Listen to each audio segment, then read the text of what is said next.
Ok, salut tout le monde, nouvelle vidéo. Mise au point. La dernière que j'ai faite, c'était j'ai annoncé ma stratégie un peu pour le prochain Taj Mahal que je répète que je vais passer le 23 février. Donc là, ça va être une vidéo un peu mise au point par rapport aux révisions, un bilan de ce qui s'est passé la dernière semaine, des fêtes, le prochain mois qui va arriver et un peu comment je vais gérer un peu le début des inscriptions. Parce que oui, comme vous le savez, c'est le début des inscriptions aux écoles. Donc je crois que vous pouvez candidater partout, de toutes les écoles, donc du top de HEC à l'EM Normandie. Donc il y en a qui vont prendre de l'avance et s'y mettre maintenant. Personnellement, j'y ai pas encore commencé. Je sais que j'ai fini mon CV. Voilà, je l'ai fait comme ça, enfin, comme ça au moins j'en suis débarrassé. Après, je sais qu'il va falloir que je commence à réunir un peu. Alors, je sais que pour les decks, il faut plein de pièces justificatives. Euh, donc les attestations de stage ou les conventions de stage, les justificatifs comme quoi on a travaillé, donc si on a eu des CDD, des CDI ou ce genre de trucs. Par contre, pour les expériences de bénévolat, j'ai pas l'impression qu'il faille de justificatifs. Je pense pas me tromper là-dessus. Je trouve que c'est un peu étonnant. Après, bon, ça sert toujours de le renseigner sur le CV. Mais en tout cas, je crois pas que ce soit pris en compte pour la note des dossiers, en tout cas pour les admissibilités. Donc voilà, j'ai commencé tout ça. Je voulais une idée un peu de mon dossier. J'ai 3 expériences pro. Voilà, j'ai eu 3 CDI, 2 stages en tout, un de 2 mois et un de 3 mois et demi. Et comment dire, un bénévolat que j'ai commencé cette année auprès de l'AFEV, donc là, c'est l'AFEV, donc, qui est une très bonne association que je recommande. Où en fait ça consiste en, j'avais déjà expliqué, mais où je mentor un jeune en difficulté scolaire, tout simplement. Et en gros, c'est un engagement sur 2 heures par semaine. Sinon, j'ai fait un DUT, une licence pro. La licence pro, ça joue pas en ma faveur, c'est certain. Mais voilà, c'est un peu l'idée de mon dossier, bac ES, etc. Bon, le dossier est normal, hein, on va dire, il n'y a pas d'anomalie ou de trucs de ouf. Mais je pense que les XP Pro et les CDI que j'ai pu avoir, enfin, les XP Pro de manière générale peuvent un peu rattraper le truc. Mais voilà. En tout cas, j'imagine que vous avez tous au moins une XP Pro, que ce soit un stage ou un CDI. Plus vous en avez, mieux c'est. Alors après, je crois que dans les dossiers, ils en demandent que 3, stage et CDI confondus. Donc sélectionnez vos meilleures expériences, hein, ça va aussi pour votre CV. Moi, je vais mettre en avant mon stage de 3 mois parce que c'est un truc d'assistant manager. Un CDI dans l'entreprise où je suis resté 2 ans, parce que voilà, on va mettre ça en avant. Et soit, ou peut-être mon deuxième, et en troisième expérience, mon deuxième stage, ou le CDI que j'ai actuellement. Donc je travaille le week-end à Leclerc. Donc je vais voir ce que je choisis. Stratégiquement, je sais pas trop quoi choisir, mais voilà. Aussi, j'ai commencé un peu plus à clarifier mon projet pro. Alors moi je vous le dis, j'aime pas trop mettre la charrue avant les bœufs. Moi, dans le sens où, moi j'aime bien passer les concours, réussir les concours, et après éventuellement voir. Je suis pas trop dans le genre, ouais, j'ai envie de faire ça, ça, ça, ça, si je vais dans telle école, etc. Bah, en fait, le si pour moi, il est trop important. Donc pour moi, tant que j'ai pas mon score du deuxième Taj Mahal, on va dire, je vais pas me faire de plan sur la comète et regarder dans quelles écoles je vais aller. Pour moi, ça va se faire en fonction du score que j'aurai à mon deuxième Taj Mahal, en fait. Et de façon réaliste, quelles écoles je peux viser et quel dossier. Après, j'ai déjà une idée à peu près d'où je veux aller. A priori, moi, bon, ouais, c'est à prendre avec des pincettes, mais soit dans le conseil, soit dans la logistique et le supply chain. Vous voyez, ces deux parcours où, selon l'école où on l'a fait, il y a une grosse. C'est pas la même chose, quoi. Si on fait du conseil dans une école comme le SCP, le M Lyon ou l'EDEC, c'est pas pareil que si on fait à Schema, Neoma ou Densia, évidemment. Parce que c'est des écoles qui vont avoir qui vont avoir des partenariats avec les grosses boîtes de conseil, etc., des masters qui sont plus reconnus dans les domaines. Voilà, donc il y a véritablement une classification, même dans les grilles, entre top 3, top 5 et top 10. Donc, voilà, vous pouvez toujours faire du conseil dans une école du top 10, bien sûr, euh, mais ce sera pas pareil si vous en faites dans une du top 5, parce qu'il y aura le prestige de l'école qui va jouer en votre faveur pour trouver votre stage. Bon, en tout cas, les écoles, peut-être que je ferai des vidéos de présentation. Comme je vous le dis, là, dans cette chaîne, je préfère pas en parler tout de suite parce que c'est pas du tout le sujet en fait. Là, j'aimerais bien plus me concentrer sur Taj Mahal. Je pense que je ferai des vidéos sur les écoles un peu plus en profondeur quand j'aurai passé le Taj Mahal, une fois que j'aurai fait mes vidéos tuto dessus. En tout cas, voilà, moi j'aimerais bien faire du supply chain ou du conseil. Et donc éventuellement intégrer, donc moi les écoles que je vise, c'est ESCP, EM Lyon, EDEC en priorité.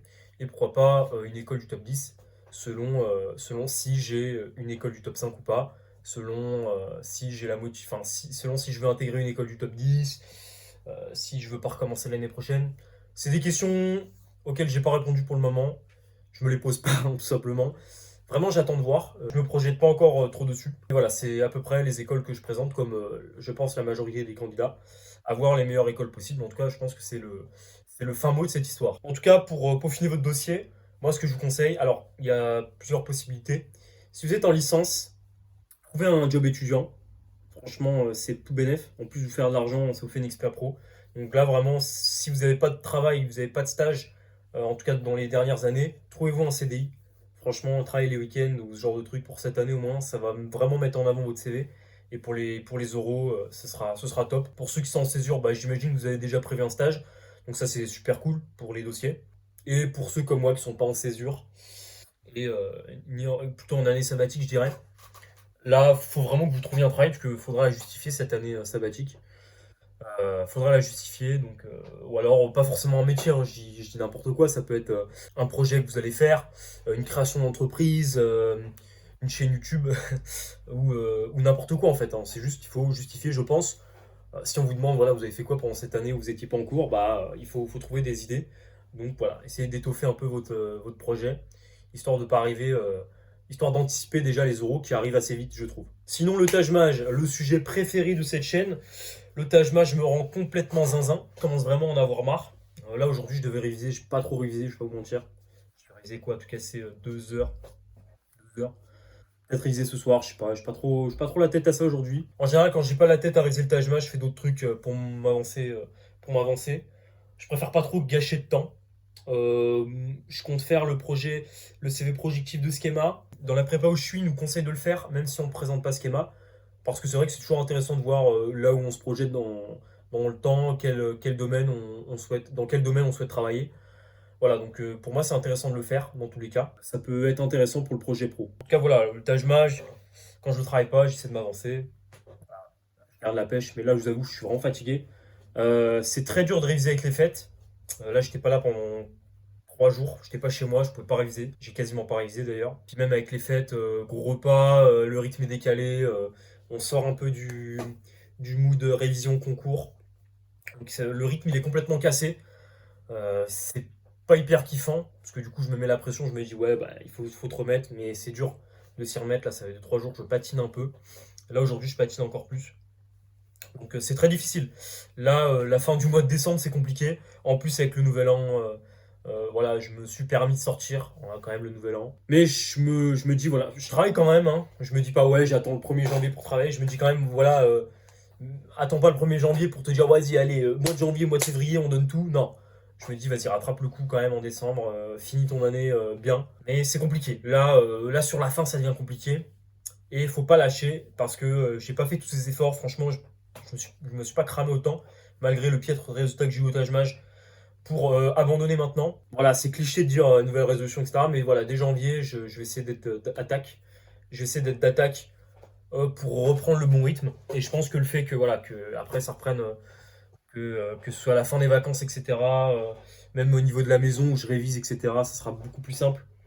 Et donc je vais reprendre ce rythme que j'avais avant, qui était très bien, et me remettre dans les révisions de façon approfondie et être le plus efficace possible. Là, plus je révise, plus j'identifie vraiment mes faiblesses. Pour moi, c'est vraiment l'argumentation et la condition minimale. Donc c'est vraiment 2 sujets sur lesquels je vais taffer. Je vais limite essayer de les reprendre du début. Je pense que c'est nécessaire. Essayer vraiment de reprendre pas à zéro, mais avoir vraiment un esprit critique dessus.